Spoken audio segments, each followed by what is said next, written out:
The modern day feminine revolution is what I would call it. Were you shocked at all by the critical reception from season 1 and now into season 2? You know, I knew that we were making a really good show, and I also could tell that we were making a really timely show. And I personally, when I was offered the part, I really thought long and hard about and spoke very deeply to the show's original creator, Sarah Watson, about the character and how she was going to develop. And I really it was very important to me that she not be a cookie cutter, flat woman who is kind of a bitch to her young employees. It was really important to me that she was going to be a mentor, that she was going to represent more like what I see, and the kind of woman I am, and the kind of woman my friends are, the kind of woman my mom is really someone who's working, raising a family, has friends, helping each other up, holding each other in love and nurturing. So that was really important to me, and so I guess in that regard that it resonated with me. Doesn't surprise me that it resonates with others because it is timely. Nah, man. I mean, the proof is in the pudding.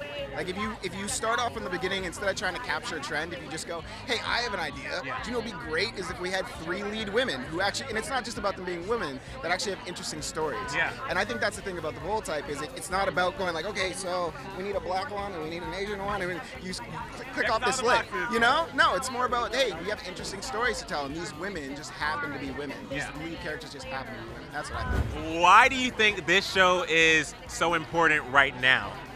Well, I think it tells stories and is very emotional around issues which A, are incredibly relevant, and B, it shows women actually supporting each other in a work environment which is very unusual on television. Usually they're pitched against each other because the feeling is that women always want conflict and always have conflicts, and in fact that's not true. It's not true of our experience of the show, and it was never, as an executive producer of the show, it was never my experience in the workplace. I always had women that supported me, and I loved having female colleagues. So the idea and the familiar trope that women all hate each other is absurd, and we wanted to just smash that apart. Now the interesting thing about the Bold Type is when you guys started filming season 1, I feel like there was no conversation of Me Too or Time's Up or anything, and this is a show that is about strong women, and now we have this conversation. Do you think that shows like The Bold Type kind of helped usher in that change? I definitely do. I think it was our episode 9, it might have been the finale, in the park with the woman holding the weights. And it was similar to, and I think that it was based on a true story, but it's similar to a Me Too movement. And yeah, I think so. I think when you get, however, we had a couple million people watching the show, and over the course, and that's just when it airs, but over the course of the year, people watch that and they see that the characters on our show. One thing they do is they all kind of want it all. They want to have it all, and they're not crushed trying to do that. Yeah. And they work together.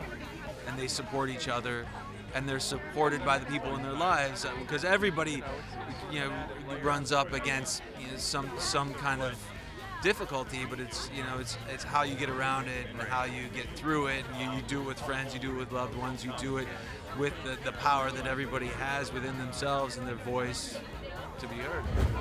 I feel like the Bold Type is just timely. It just suddenly came at a time when the political environment, I think, has set the stage for women to really emerge as a strong and vital voice that recognizes now that women have to be advocating for other women, and that the time of women feeling like they have so much scarcity in the workplace that they have to nab, and backstab the woman in front of them.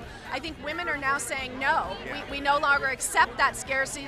We are going to take our place, and not only are we going to take our place, but we're going to tell you like it is. We're going to tell it like it is, and we're going to hold each other up, and we're going to support each other. So the Bold Type is absolutely a representation of that very thing. and also has some wonderful fashion and fun around all the sort of feminism that it is representing. The modern day feminine revolution is what I would call it. What can fans expect from season 2? I think you'll see a lot more boundaries pushed. I think the three women at the top of the show, their adventures will continue. Love, sex, and professional adventure in the big city. Yeah. They're going for it all. They're going for the brass ring, and it's an exciting trip for them. My lips are sealed. My lips are sealed to that. But what I think you can expect is more just pushing the boundary, but in a way that's wholesome and interesting, not salacious for salaciousness' sake. Yeah. So spoilers. Yes. I'm just kidding. I can't give them away. Someone will run up to me and pummel me and I'll go down. So I'm not gonna give spoilers, but I think people will be very happy. I can only speak for the Kadena side of things, but I think people will be happy for this. Because they're gonna get to see what they want to see and what I've been wanting to see. Because I consider myself kind of a fangirl too, I get the scripts and I'm excited and I'm like, oh, what's happening next, So I think people will be very happy.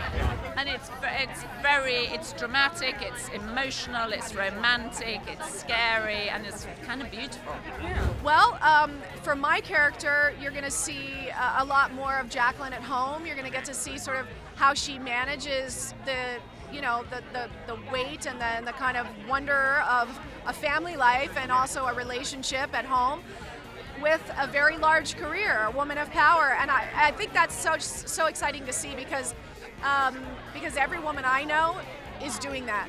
So, and we don't get to see that a lot on TV.